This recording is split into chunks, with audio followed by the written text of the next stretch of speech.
मेरी शादी के कई साल बाद अचानक एक दिन मेरे पति ने मुझसे आकर कहा कि उन्हें तलाक चाहिए।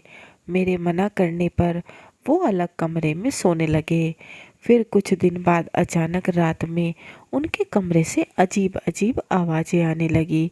एक रात मैं पति के आने से पहले उनके कमरे में छिप गई और रात को मैं वहाँ का नज़ारा देख मेरी चीख निकल गई, क्योंकि मेरे पति के साथ मैं तो अपनी किस्मत पर इतराती थी कि मुझे इतना अच्छा पति मिला है।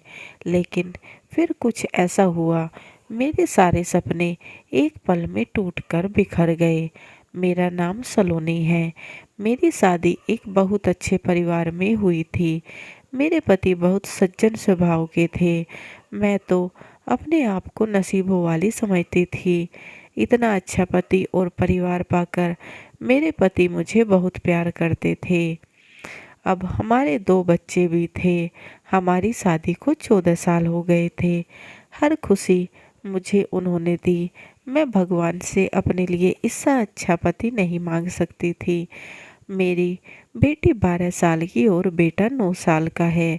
पति का बिजनेस भी बहुत अच्छा चल रहा है। हमारा कपड़ों का कारखाना है, मुझे जिसमें अच्छी खासी कमाई हो जाती है। मुझे अपनी ज़िंदगी से कोई शिकायत नहीं है। लेकिन अचानक मेरे जीवन में वो हुआ जिसके बारे में मैंने कभी सपने में भी नहीं सोचा था। एक दिन अचानक मेरे पति मुझसे आकर कहने लगे कि उन्हें किसी और लड़की से प्यार हो गया है और वो उससे शादी करना चाहते हैं। पहले तो मुझे लगा कि वो मेरे साथ मजाक कर रही हैं, लेकिन कुछ ही देर में मैं समझ गई कि वो सच बोल रहे हैं। इतने सालों के पति पत्नी के रिश्ते में मुझे इतना तो पता था कि वो कब झूठ बोल रहे हैं और कब सच।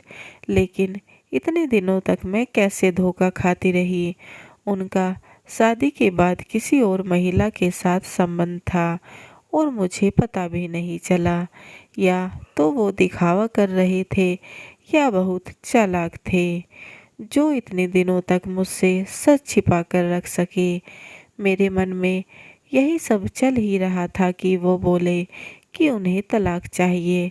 यह सुनकर मेरे शरीर में करंट सा दौड़ गया।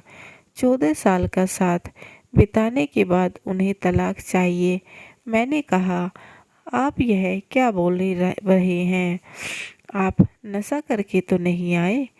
कैसा तलाक? आप झूठ बोल रहे हो। तब वो कहने लगे कि मैंने कल से घर पर बुलाया है, तुम खुद मिल लेना। मैं चाहता हूँ कि इतने सालों तक हम जिस प्यार और शांति से रहे उसी तरह अलग भी हो जाए। मुझे कोई फालतू का तमाशा नहीं चाहिए। तुम्हारी और बच्चों की पूरी जिम्मेदारी मैं उठाता रहूँगा, उसकी चिंता तुम मत करना। अब तो मेरे सर पर दुखों का आसमान टूट पड़ा। मैं भगवान से प्रार्थना कर रही थी कि जो मेरे पति बोल रहे हैं वो झूठ हो। लेकिन मेरे मन में डर आ गया था कि कहीं यह सब सच तो नहीं। उस रात मैं सो नहीं पाई। सुबह होते ही मेरी नज़र पति पर थी। वो फ़ोन पर बातें कर रहे थे और पूछ रहे थे कि कब तक आ रही हो। मैं अब भी यही सोच रही थी कि काश यह सब मजाक हो। कुछ देर बाद दरवाजे की घंटी बजी। उन्होंने जल्दी से मुस्कुराते हुए दरवाज़ा खोला और सच में एक लड़की दरवाजे पर खड़ी थी। वो घर के अंदर आ गई। उस लड़की को आज से पहले मैंने कभी नहीं देखा था, लेकिन वो बहुत सुंदर थी। उसकी उम्र करीब 25-26 साल की थी। मुझे अपनी आंखों पर यकीन नहीं हो रहा था। मेरे पति ने उसका परिचय मुझसे कराते हुए कहा कि यह रीटा है। कुछ महीने पहले जब मैं बिजनेस के काम से दूसरे शहर गया था, जब रीटा पहली बार मुझसे मिली थी और हम दोनों एक दूसरे से प्यार करने लगे। उसे देख मेरी आंखों में आंसू निकल आए तो मैं कमरे में चली आई। 14 साल का विश्वास इस तरह से टूटेगा मुझे पता नहीं था। शायद उम्र के साथ साथ मेरे पति का आकर्षण मेरे प्रति कम हो गया। वो कुछ घंटों के बाद कमरे में आए और बोले कि मैं फिर से कह देता हूँ कि हम शांति से अलग हो जाते हैं। किसी तरह का ड्रामा मैं नहीं चाहता। उनके ऐसे कड़वे शब्द मुझे कांटे की तरह चुभ रहे थे। फिर मैंने उनसे कहा कि यह सब आपको ड्रामा लग रहा है। क्या हो गया है आपको? आप तो ऐसे नहीं थे। वो कड़वे स्वर में बोले कि मैं तलाक के कागज तैयार करवाता हूँ। रीटा चाहती है कि हमारी शादी जल्द हो। फिर मैंने भी उन्हें धमकी देते हुए कहा कि जो करना है कर लो, मैं आपको तलाक नहीं देने वाली। मैं इसी घर में रहूंगी। मैंने उन्हें अपना फैसला सुना दिया था, पर मुझे क्या पता था कि वो इस हद तक चले जाएंगे। अगले दिन से वे रोज रीटा को घर पर लेकर आने लगे। हमारे बीच बच्चे भी अब सब बातें समझने लगे थे। मुझे तलाक के लिए वो इस हद तक गिर सकते हैं, इसका मुझे बिल्कुल अंदाजा नहीं था। घर में एक बेटी भी है, उन्हें इस बात की भी शर्म नहीं आ रही। बच्चों से बातचीत भी उन्होंने बंद कर दी थी। बच्चे भी अपने पिता का यह रूप देखकर हैरान थे। एक दिन वो रीटा के साथ घर में ड्राइंग रूम में बैठे थे। हमारी बेटी ने से उन्होंने रीटा के लिए कोल्ड ड्रिंक मंगवाई। कोल्ड ड्रिंक लेकर जब बेटी गई तो गलती से गिलास रीटा के ऊपर गिर गया। मेरे पति ने उस दिन सभी हद पार कर दी थी। वो एक पराई लड़की के लिए अपनी बेटी पर हाथ उठाने वाले थे। मैंने उन्हें ऐसा करते देख लिया और जोर से चिल्लाकर कहा, खबरदार, अगर मेरी बेटी को हाथ भी लगाया तो मैं जानती हूँ तुम यह सब क्यों कर रहे हो तलाक के लिए। मुझे नहीं पता था तुम इतने घटिया इंसान निकलोगे। ठीक है, मैं तुम्हें आज़ाद करती हूँ। उसी समय मैंने अपना और बच्चों का सामान पैक किया और अपने मायके चली आई। लेकिन मन में एक ही सवाल था कि जो आदमी अपनी पत्नी और बच्चों से इतना प्यार करता था, अब वो उनकी शक्ल भी नहीं देखना चाहता। मैं अपने मायके में थी। फिर एक दिन उनका फ़ोन आया और कहने लगे कि मैं तुम्हारी और बच्चों की जिम्मेदारी अभी भी उठाऊंगा। कुछ भी ज़रूरत हो तो तुम मुझे फ़ोन कर सकती हो। मैं पैसे भिजवाता रहूँगा। मैंने गुस्से में कहा कि मुझे तुम्हारे पैसों की कोई ज़रूरत नहीं है। इसी दौलत के दम पर तो तुमने उस लड़की को भी अपना बनाया है। मैं अपना और बच्चों का गुजारा खुद कर सकती हूँ। उम्र के इस पड़ाव पर आकर इतनी अच्छी ज़िंदगी जीने के बाद मुझे फिर से नई शुरुआत करनी पड़ेगी, यह तो मैंने कभी सपने में भी नहीं सोचा था। सच ही है, ज़िंदगी कब आपको आसमान में उड़ाकर धरती पर पटक दे, इसका आप अंदाज़ा भी नहीं लगा सकते। इतने सालों में उनके साथ रहते मुझे भी कपड़ों का काम का अच्छा अनुभव हो गया था।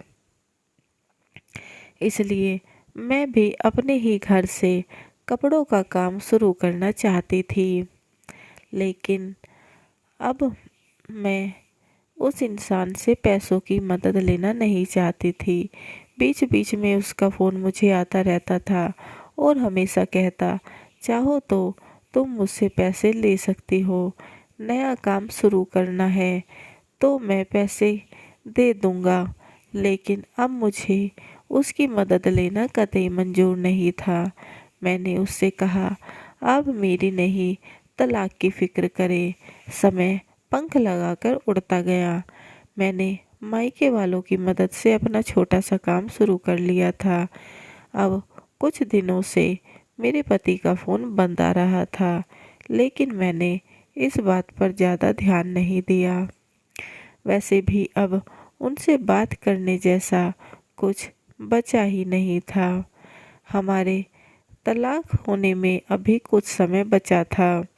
मैंने उन्हें कहा कि आप जब भी जहाँ भी बोलेंगे मैं दस्तखत करने के कर दूंगी। अब मैंने अपना सारा ध्यान अपने काम पर लगा दिया। एक दिन मैं कुछ सामान खरीदने बाजार गई। इतने में उनके साथ रहने पर मुझे यह पता था कि क्या खरीदना है और कहाँ से खरीदना है। उनका यह अनुभव मेरे काम आया। मैं वहाँ पहुँचकर उस दुकान से माल खरीद ही रही थी कि अचानक मेरी नज़र रीटा पर पड़ी। वो वहाँ किसी और के साथ उसका हाथ पकड़े हुए खड़ी थी। उसे देखकर यह साफ पता चल रहा था कि अब उसका चक्कर इस लड़के के साथ चल रहा है। मुझे मन ही मन खुशी भी हो रही थी कि मेरे पति ने धोखा खाया। आखिर उन्हें अपने करने का सबक मिल ही गया। उन्होंने इस ऐसी लड़की के लिए हमें छोड़ा था जो अब किसी और की बाहों में है। फिर मैंने मन में सोचा कि अब मैं इस लड़की को सबक सिखा कर रहूँगी। अब इसे किसी और को मैं धोखा नहीं देने दूंगी। इसलिए मैंने उसका पीछा किया। वो एक रेस्टोरेंट में गए और मैं भी जाकर उन दोनों के सामने बैठ गई। मुझे देखकर उसके चेहरे का रंग उड़ गया। वो वहाँ से उठकर जाने लगी, लेकिन मैंने उसका हाथ पकड़ लिया और उसका सच लड़के को बताने लगी। मैंने सोचा था कि उसकी सच्चाई बताकर उस लड़के की आंखों पर गिरा पर्दा और हटा दूंगी, लेकिन हो कुछ और ही गया। क्योंकि जो उस लड़की ने मुझे बताया उसे सुनकर तो मेरे होश ही उड़ गए। मैं जल्दी से बस अपने पति के पास जाना था चाहती थी। मैं दौड़कर पति के घर पहुंची तो नौकर ने मुझे बताया कि वो पास के ही एक अस्पताल में है। मैं जल्दी से अस्पताल पहुंची। रिसेप्शन पर अपने पति का नाम, उनके कमरे का पता चला। मैं कमरे में पहुंची। वहाँ उनका एक दोस्त उनके साथ था। उन्होंने आंखें बंद की हुई थी। मैंने उनके हाथ पर हाथ रखा तो उन्होंने आंखें खोली। मेरी आंखों से आंसू नहीं रुक रहे थे। मैंने अपने पति से कहा कि क्या ज़रूरत थी यह सब करने की। मुझे सब कुछ साफ साफ नहीं बता सकते थे। दरअसल मेरे पति को ब्रेन ट्यूमर हो गया था, इसलिए ही वो हमसे दूर हो रहे थे ताकि उन्हें कुछ हो जाए तो हमें ज़्यादा दुख ना हो। लेकिन इसी दोस्त ने उस लड़की से बोलकर यह सब नाटक करवाया था। मैं अपने पति के पास बैठी बस रोई जा रही थी। बच्चों को भी मैंने अस्पताल में ही बुला लिया था। अब हम उनके साथ ही रहेंगे। समय इस समय मेरे पति को हमारी सबसे ज़्यादा ज़रूरत है। मैं बस ईश्वर से प्रार्थना कर रही थी कि मेरे पति मेरे साथ रहें, उन्हें कुछ ना हो। और मुझे मेरे अच्छे कर्मों का फल भगवान ने दे दिया। मेरे पति का ऑपरेशन सफल रहा। मैंने भगवान का शुक्रिया अदा किया और अपने घर अपने पति के साथ वापस आ गई। कहानी कैसी लगी कमेंट बॉक्स में ज़रूर बताएं और चैनल को लाइक एंड सब्सक्राइब करना ना भूलें एंड बेल आइकन को ज़रूर दबाएं ताकि ऐसे ही अच्छे अच्छे पोस्ट के नोटिफिकेशन आपको मिलते रहे। And please guys support my channel. समाप्त।